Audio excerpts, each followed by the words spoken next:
Amazing. Well, it's true. I got to go to the bathroom. Okay. Let's turn that AC in. There's also a restroom over here too.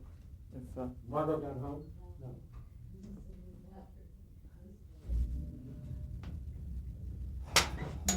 I did kind of jumping around a little bit, but what him directing?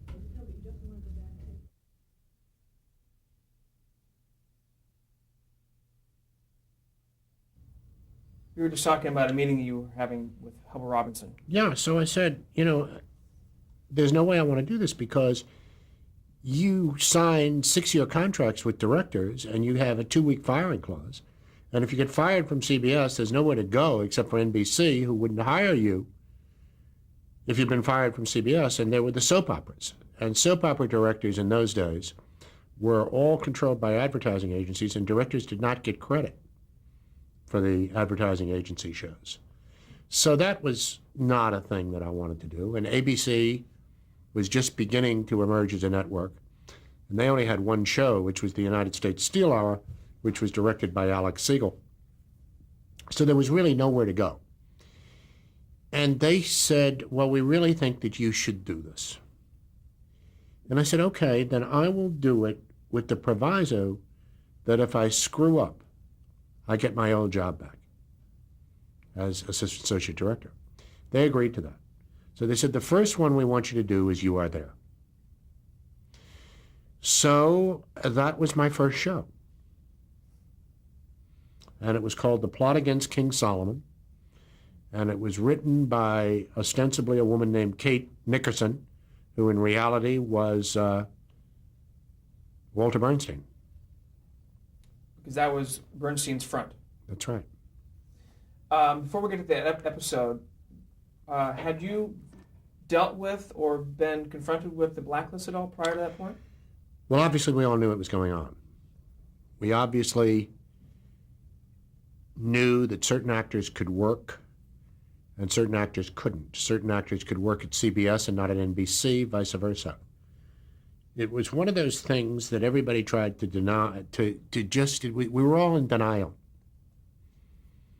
Until I became a director, I was in denial. But one of the things that I think is important to say here about being an associate director in those days at CBS, CBS encouraged us to go to the theater. In other words, every time I went to the theater, and tickets were $4.85 in those days for an orchestra seat, we would get reimbursed from CBS. In other words, I would go to the theater almost every night I wasn't working. 2 tickets they would pay for, and I would get reimbursed for every theater ticket that I bought, which was really quite wonderful. Wow. This is legit theater. Legit theater, yeah. So I lived at the theater. What was their rationale? Because they wanted us to become directors, and they wanted us to be able to know how to work with actors and see the work that was being done. So they acknowledge that if you start as an associate director, that if you're good and you that's where they wanted to it, get the directors from. Right. Wow. Wow. Any particular plays that stand out in your mind that were influential? Well, anything directed by Elia Kazan. And then there was all the rest. So more dramatic one-act plays or? No, 3-act Broadway plays. Yeah. Arthur Miller, Tennessee Williams, William Inge. Yeah, the play that stands out tremendously to me, seeing it, having seen it as not an associate director, but being a college student, was Picnic, William Inge with Janice Rule, who was the most beautiful girl I ever saw. I remember that very, very well. What do the theater people think of television? They all liked it. They loved it. In the first place, it was a way to augment their income. And secondly, it was like doing a play. And mainly we used theater actors because motion picture actors were incapable of it. What did the motion picture, if you knew, what did the motion picture industry think of television? They saw it as a tremendous threat because people were staying away from the movies in droves. It was almost the enemy. Getting back to Blacklist. Now, off camera, we had mentioned that you were of one of the other shows that you worked on at CBS. See It Now was one of those other shows that you worked on a few times. Is that correct? With Don Hewitt directing and Edward R. Murrow narrating it, and sometimes appearing on camera. Part of the rise of McCarthyism, as in the early 50s, was generated by Senator Joseph McCarthy. There's a famous show which Murrow went after McCarthy on the air. Yeah, I was the associate director of that. Any recollections of Yeah, I mean, it was really a night of euphoria because we knew that we had him, and we also knew certainly Fred Friendly, and who was Murrow's partner, and Murrow, and I guess Don Hewitt, knew what the repercussions were going to be, because from the CBS hierarchy, there were going to be a lot of waves. But the show really just caught every moment of McCarthy and just exposed him for what he was, which was a lying hypocrite. Was that known prior to that show? I mean, was there a consensus, or was it a risk for Murrow to do that? A very definite risk. Very definite risk, because you must understand that there were an awful lot of the constituency of both the network and the public that was for McCarthy, that believed in him. It was a very controversial show. Huge risk to take. Albeit the liberal press backed him tremendously, but the conservative money was very much opposed to it. Were you aware of the rise and then fall of communism, the idea of communism in the U.S. in the late 40s, early 50s? Well, yes, I was, because first place I'd studied it in college, and I was very aware of it. I was a great student of the group theater with Clifford Odets and those great writers. I was very aware of it, yes. But you must understand there's something else going on, too, which was there was really a definite threat. I mean, we really lived under the shadow of a war. We honestly thought that a war could break out at almost any time.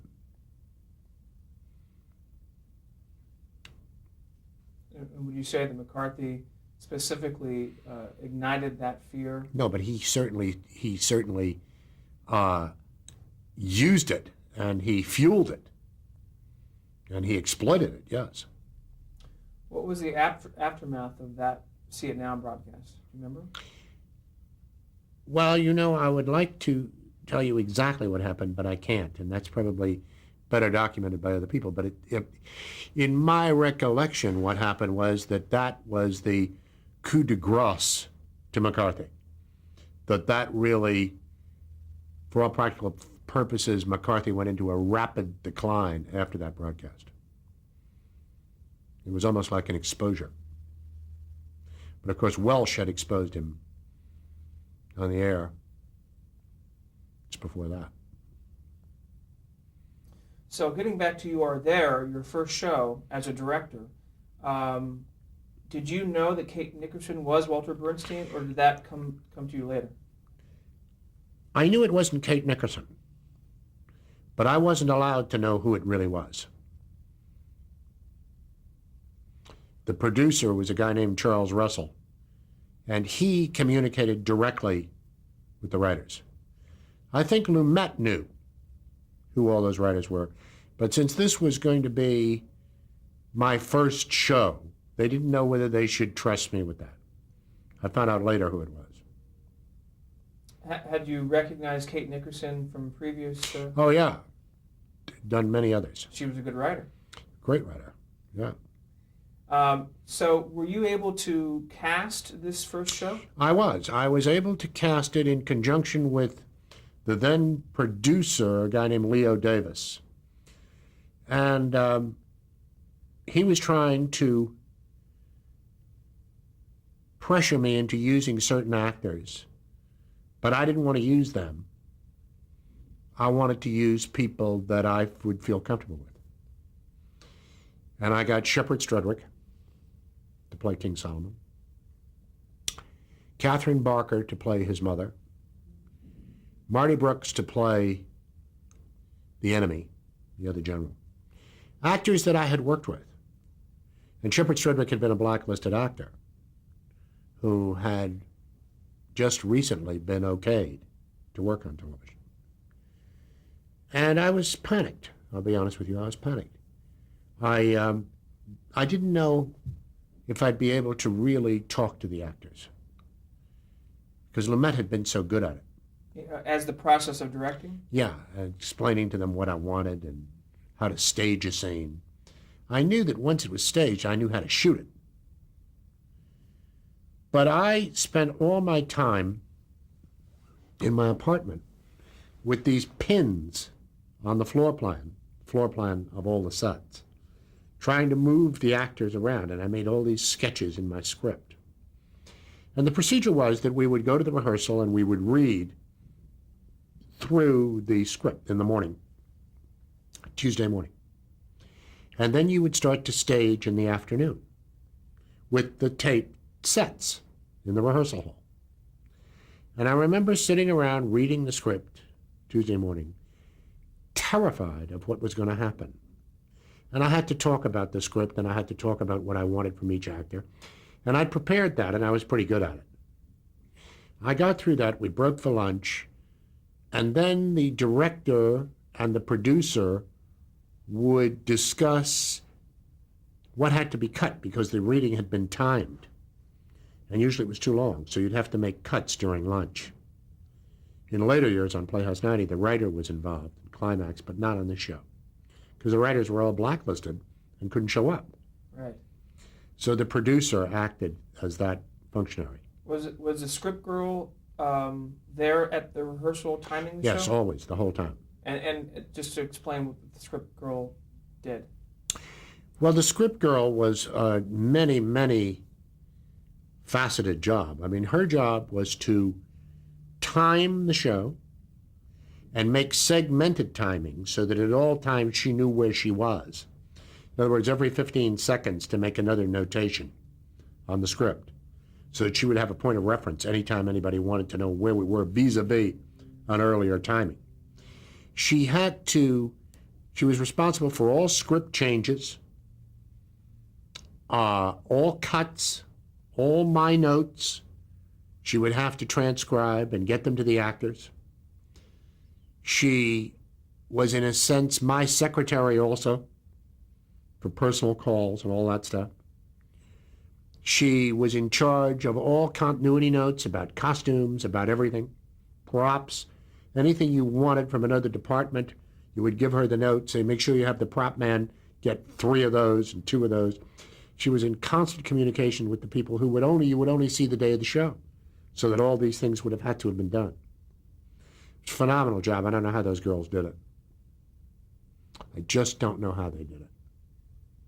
Certainly part of those duties are what a script supervisor does today, but so much more, it seems. Well, don't forget much more, and also they were responsible on the air. They were keeping that timing so that they would tell you, okay, we're 15 seconds long, we're 30 seconds long. And you would have to then take appropriate steps, either have the actors pick it up or you'd cut it off the end of the show with credits and commercials and stuff. But she was the one that was sitting right next to you. She would also have to prompt the actors during rehearsal. It was an incredible job. During the show, how would you communicate to the actor that they had to cut out, let's say, 15 or 30 seconds? It was very difficult. I mean, sometimes you would run out of the control booth during the commercial and run down and tell the actor, we have to pick this up. Very seldom did you say you had to cut text. I mean, that was hardly ever done. I never did that. I would cut all the credits and cut the commercial at the end, which was not a very popular thing to do, and cut the coming attraction for the following week. I mean, we go to great extraordinary lengths not to have to cut text. But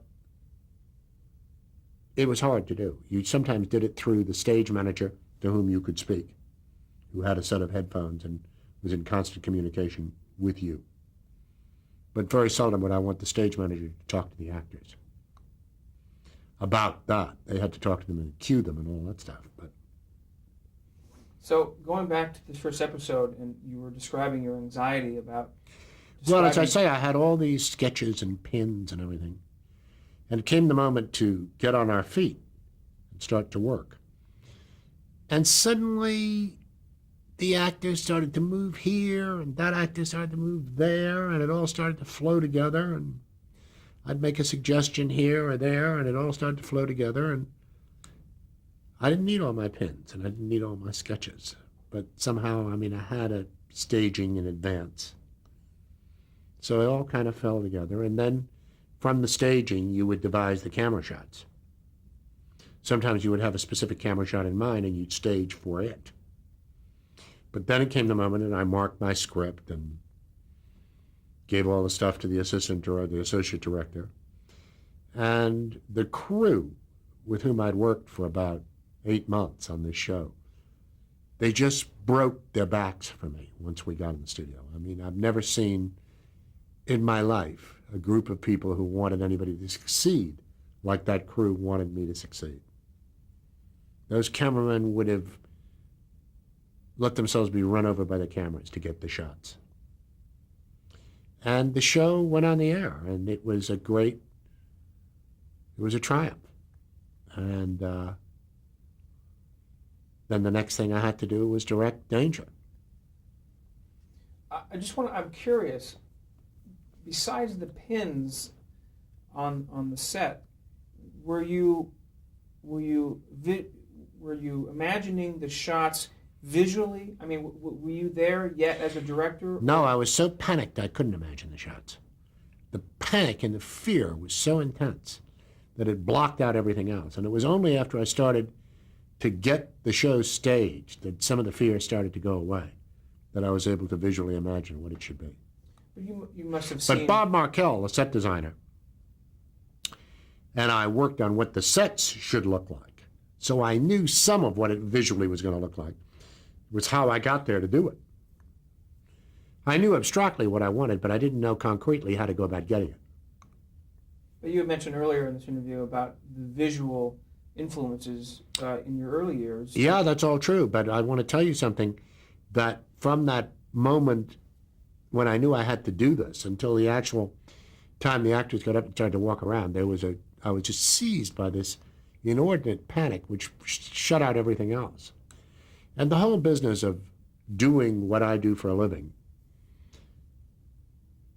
for all these years has been, it's always about getting rid of the fear.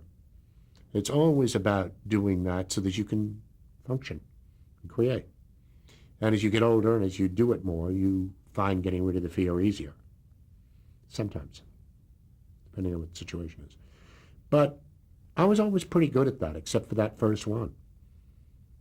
Would you consider yourself always to be calm and collected and focused as a director in these early years?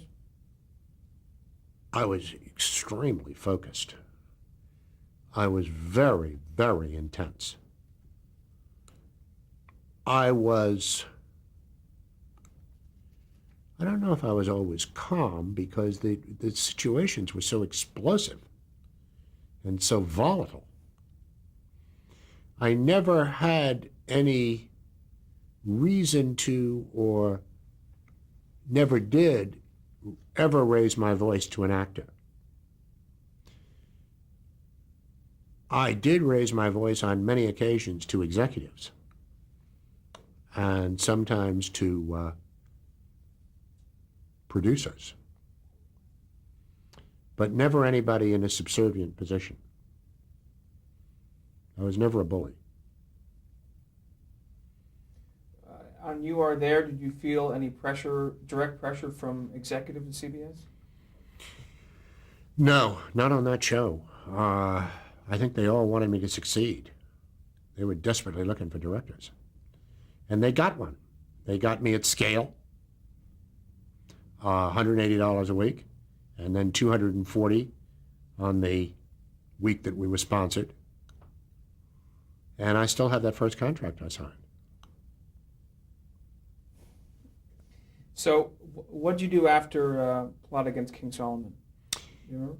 Yeah, CBS said Hubble Robinson, the vice president, charge of programming, said, as you well know, we have terrible problems on Danger. We've got a new producer. We're going to have you do every other show with another director named Tom Donovan. And then we're going to try and resurrect Danger. So after the first show you directed for You Are There, that was enough of a success where they felt you could do both shows? Yeah. But No, they didn't want me to do You Are There anymore. Just Danger. Got it. Were you worried about Danger? Because that's the show that everyone leaves. Well, they wanted to give it a whole new look. They got a new producer in. So Charles Russell left? Charles Russell had not done it in years. Charles Russell and Lumet started it. Then they went to You Are There. So Russell was still involved with You Are There. No, there was a guy named David Heilweill and his wife Eva Wallace that they brought in to do Danger. And what was the first show that you did for Danger? The first show I did was a show written by a then unknown guy from upstate New York who lived in a trailer named Rod Serling. And we got this unknown actor who was an understudy on Broadway named Paul Newman to play the lead. So Newman played the lead, Serling wrote it, and I directed it. It's called Knife in the Dark. It takes place in prison. Little did I know that that was going to lead to an awful lot of prison pictures.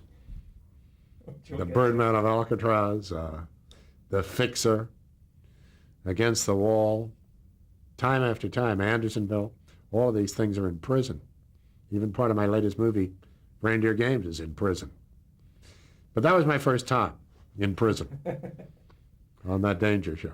Did the format change? I mean, how did they effectively change the show or want to change the show to make it a more prestigious They show? wanted to improve the scripts. So Basically. it started first with the words. Yeah, it always does.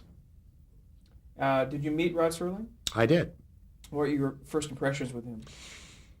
What a nice guy he was. He was young. He was terribly innocent. It was all new to him.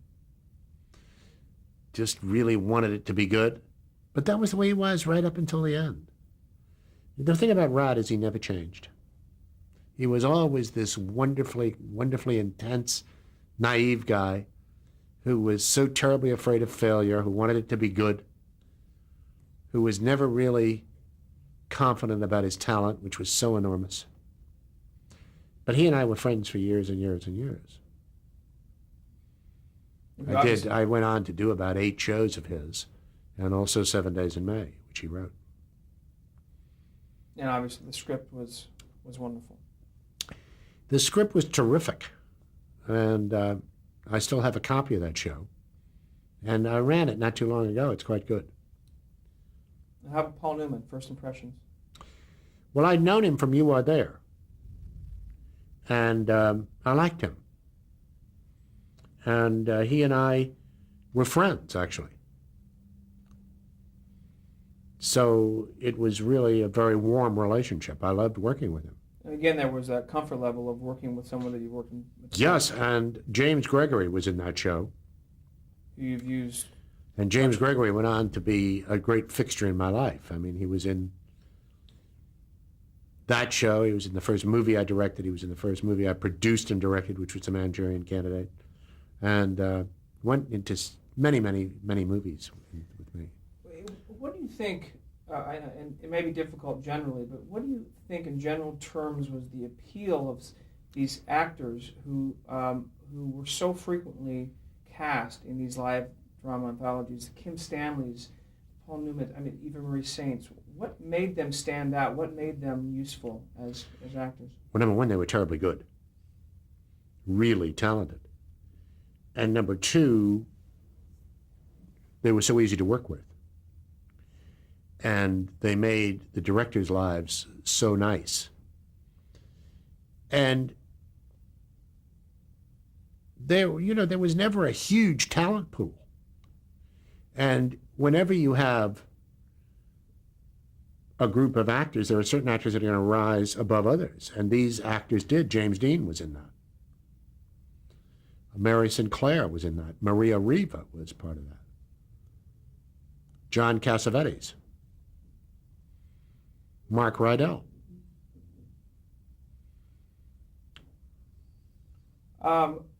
We haven't touched yet on color television. I wanted to ask what your first experience was with color television, and certainly anything to do with CBS versus the NBC system. Well, CBS, color television had not come in when I started, but we knew that it was going to come. And both CBS was working on a system, and NBC was working on a system. The CBS system was invented by a man named Goldmark, and basically what it was a revolving color wheel in front of the lens. The wheel would revolve, giving you the color. The NBC system, the color was in the tube. In other words, the tube of the camera. Looking back on it, the CBS system was very primitive. But then in 1954, the FCC ruled in favor of NBC. But CBS wanted to get the first color show on the air. So very secretly, on the top floor of 485 Madison Avenue, which was the CBS corporate headquarters, CBS started rehearsing a color variety show. And they wanted the people that they thought were the best at what they did to be part of it, and they thought I was the associate director to do it. So I did, and the director was a guy named Jerry Shaw, and we worked in this very, very small studio. And the idea was that an hour and a half before NBC announced that they were going to be the pioneers of color, that CBS would come on the air with Bill Paley saying, Bill Paley owned the network, saying, this is the first color show.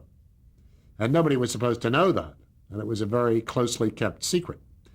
And I remember that the Bill Baird marionettes were on the show, and Mike Wallace was the MC.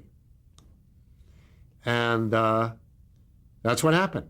At 5:30, I guess it was a Wednesday night, when NBC was going to come on with this great fanfare at 7 o'clock, CBS announcer said, we interrupt this program for a special broadcast, and on came William Paley. Said, ladies and gentlemen, chairman of CBS, Mr. William Paley, who went on and said, good evening. Tonight, you are witness the first color broadcast ever done on television. And did they use the CBS system? We used the CBS system. That was it. And to the best of my knowledge, it's the only time it was ever used on the air. And it went off fine. It's an hour show. And it was a variety show. You said the Puppeteers. What kind of who else was on it? What kind of? Well, I can't tell you at the moment who else was on it. There was a singer, Mike Wallace, as I say, the Bill Baird Puppeteers. I don't remember. I think it was a half hour. It was quite a night, though. Fabulous. And you beat NBC. We did. And we'll take a break.